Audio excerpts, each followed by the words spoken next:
What's going on, guys? Matt Manduke here, and I'm trying to record with my Bluetooth headphones. I don't know how this is going to work, but I'm hoping that it'll clean the audio quality. So here I am at the Springfield, Ohio terminal, but this is not the focus of this video. The focus of this video is actually the Clark County Fair.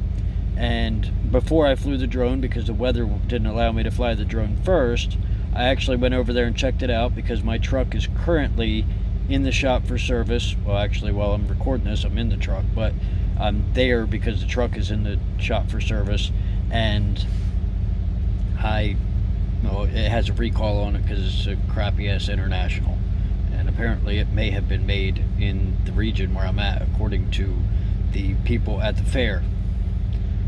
But now I'm over the Clark County Fair, and like I said, you're going to get a video after this one that is actually of what I saw inside the fair, and it was very similar to what I'm used to in New Jersey, but clearly way bigger. There was a lot more to see, and no, you're not going to see many animals. There are a couple walking around, but there was a lot of animals there, and a lot of cattle and some ducks and some turkey and just all kinds of stuff. And it is a farming area, so, and I guess probably most of Ohio is a farming area because most of the middle America states are, and Ohio is no different to me, even though it is the Eastern time zone. But it was much bigger than the ones that I've seen in New Jersey, including the state fair in New Jersey wasn't even as big as this, and this is just a county fair, but it's kind of what I expect. There was a ton of people there. There was a lot of beautiful women, but I didn't hit on anyone because I don't really know how old they are, and I don't do that because, I'm going to be around for the night, and then I'm going to be gone tomorrow, and the next time I take days off is going to be California, and when you're watching this, I'll be in California taking days off, making more videos for you to watch, and because I got 5 days there, and I micromanage my days off. I don't necessarily micromanage the days like today where my truck is being maintenance, because I don't expect it to be like this, but the days that I actually get off, and if I can expect it, like a 34-hour reset that I got in Omaha where you got to see the things that I did that day, I did all that stuff in one day. And what I did today was a bunch of stuff that I had to do for the job, so I don't see that as time off. But then after that, I got to do this, and tomorrow morning I'm actually going to do grocery shopping, and that's something I did on that reset in Omaha too. But you can see the rides, and I was actually interested in the rides, and I was playing with the zoom a little bit because that one actually looked like that drop thing there actually looked like it might have been taller than the drone was high, because the drone was about 130 feet in the air, and I definitely didn't want to bump into anything. But then I'm looking at it, I'm like, are they going to start the thing? There's one person on there, and I'm not the kind of person to want to go on those rides. I walked around and looked at the rides, but I'm not really big into rides, and I might be more into rides if I was like there with somebody, but I wasn't there with anybody, so I didn't do rides. I did get food. I got a really badass trash potato, and it wasn't trash, it was just full of all kinds of stuff, and I'm going to show it to you guys, and I'll explain what's in it when you see the video for the fair. Apparently they were doing a mud truck drag race, but I didn't manage to see that, and apparently it's on until 11 o'clock tonight, so I might wander back over there, but I am pretty tired because I did start working early this morning, and I should be sleeping now, but then I don't want to be sleeping right now either because it's still kind of early. I think the sun just set, and if it's that early, then I don't really want to go to sleep, because then I'll be up at the crack of dawn, and I don't want to be up at the crack of dawn either because I'm gonna get my truck serviced, and then I'm gonna go back to work, and if I go back to work after being at the crack of dawn, then I'm gonna have a late clock and be tired early, and that'll mess me up. So I kind of want to stay up so I can sleep in, but then I might not get to work tomorrow either, because then if the truck doesn't get serviced as quickly as they say, and then there's that drop. And they're carnival rides, and they're what you expect out of carnival rides, but there is a lot of them there, and I was a little disappointed that they didn't have a tilt-a-whirl, because I might actually wait on the tilt-a-whirl, because I've been listening to ICP while I'm driving, and it just kind of made me think about it.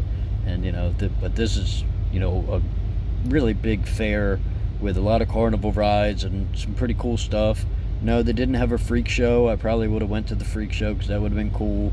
But like I said, you can see they had quite a bit of rides, and they have a lot of vendors. And like, I went to a local vendor that was actually based on the local school, so it was cool. The FFA, and they were the home of the legendary baked potato, which I did get a baked potato. Like I said, it was the trash potato, and it was freaking awesome.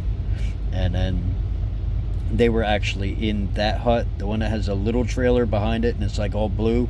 That's where I got my potato, and I suggest you do too if you ever find yourself in Springfield, Ohio at the Clark County Fair. Getting one of those potatoes was, well, the highlight of my day. It was $7 for a potato that was more than worth $7, which is amazing. But then, yeah, so I've focused in on some of the people so you can kind of get an idea how many people are there. Now, I do get that this is a farming community for the most part, and I don't know, like, what else there is to do this time of year. So it could just be that there's nothing else to do, and that's why all these people are here. But all these long white buildings are where all the livestock are, and that's why you can see that cow. Like, holy cow, man. And there was actually some pretty good looking cow, because the old cow, you know what I mean. And I didn't find that the show barn was much better, but the next to the show barn was where the horses were, and I think this one behind it here was also horse, or maybe the two of them were horse and the rest of them were cattle and ducks and chickens and turkey, and just cool stuff. And all the horse seemed like they were depressed because they want to run, and you could see them looking at other ones that were walking like, I want to be out there, how come he gets to go out there? But then I also escape out to the sides. You can kind of see that they're like, I didn't go in that building, and I don't know what that building was, and I probably should have went in that building because, like I said, I don't even know what it does, and it's huge. But then they had these couple of dirt lots here, so I don't know what they do there, if it's something to do with livestock, or clearly there's been cars in there, but it looks like it's open to the public, so people might have just went in there, because there's a bunch of redneck trucks all over the place. And yeah, I don't know, but I'm flying around. You can see like there was free parking there. That's actually where I came in at. They charged me $6 for a ticket, and that they would charge anybody $6 for a ticket. But yeah, I can see they got some tractors inside of there, and I did get some. They did have some like antique tractors, and they had some antiques there, and it was pretty interesting. And then I focused in on that truck there because that's an international camper, and it was clearly the nicest camper there because it was built on a semi, and it's the top of the line international, which is much nicer than the truck I'm sitting in right now. And I need to turn my climate control on because I'm sweating. But then I do kind of show some of the rest of them, and yeah, they do have some B class and C class. Most of them are travel trailers, and I don't know how they get all them in there, but I assume it has something to do with, well, the same way I get trailers into places, and those trailers are much smaller than mine, so it's a lot easier for them to do that kind of maneuvering. But some of them brought pools. They had some pretty damn cool parking spots, considering that's something they do for a week. And all the people that are camping there, I assume, are people that are camping there because they have livestock there and they really can't leave.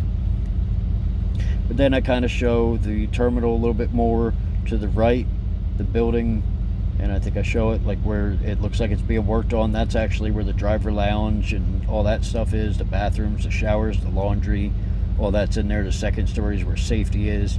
Over here that I'm showing, that's actually where you're supposed to park bobtail, but that's not where I'm at now, and that's only because well, my truck was being serviced in the shop. That building there directly in front of us is the trailer shop, and the building to the left where the billboards are, that's actually fleet sales. And then there's more bobtail parking there. They got that pond there, and I kind of do look at that pond a little bit, but I'm like, ooh, it looks like the pond in Florida, except for I know damn well there's no gators in this pond, so I don't really focus on the pond. But I do think it's interesting that they have a pond there, because of what the rest is, and that's probably something that's required by the township to have it there for the amount of space that they have, because I noticed the fairground had a big pond too. And then this is actually the drop yard that's connected to Springfield, and the second row, that's where I dropped the other day, and that's how I found out that the fair was there, so that's why I chose to get my service here. And then I had to do backing maneuvers for because I've been driving for 6 months now, and where that truck is, that's where you back in. And I didn't do quite as well as I wanted to, but I didn't hit anything, so I did fine. And I don't hit things when I'm out there, so it doesn't much matter, right? Didn't hit any cones, and I don't hit any buildings or trailers or any of that stuff, so I'm good. And so now I'm bringing it down to actually land. And as I'm bringing it down, I'm looking, because there's a truck behind me moving, and you can see that to your left, and there's a truck in front of me moving that's pulling out of the shop, and you can see that to the right. And I'm actually in this line here, so I'm trying to like actually look to see where the drone is, because I can't see myself on the drone, but I can see the drone in the air. So that's where I start actually, you know, hitting my pitch and figuring out how I'm gonna come down, especially without startling the people that are driving. Although clearly the guy on the left's parking and the guy on the right's pretty much gone already. And I'm trying to kind of bring it down so you get an idea how many trucks are really there, because there's a lot of trucks there, and these are all ones that have been serviced recently and are there waiting for whatever else. Well, what I had to wait so long because they were putting new Manduke systems into a lot of the older trucks, because they're the things that do lane departure and speed limits and all that kind of stuff. So there's me. I got that yellow jacket on because it was raining earlier, and that's my Werner windbreaker. It's like fluorescent yellow, and I wear it for like, I wear it for a rain jacket for the most part. But as you can see, I'm landing, so I'm going to go ahead and do this closing credit thing. And I might be a little early on it, but if I'm a little early on it, then well, that's not. So anyway, guys, if you enjoyed this and you want to see my other drone flights, you can check out that video there. Or if you want to see my travels and trips, you can check out that video there. As always, guys, thanks for watching. I wouldn't do this without you. I'll see all my friends later.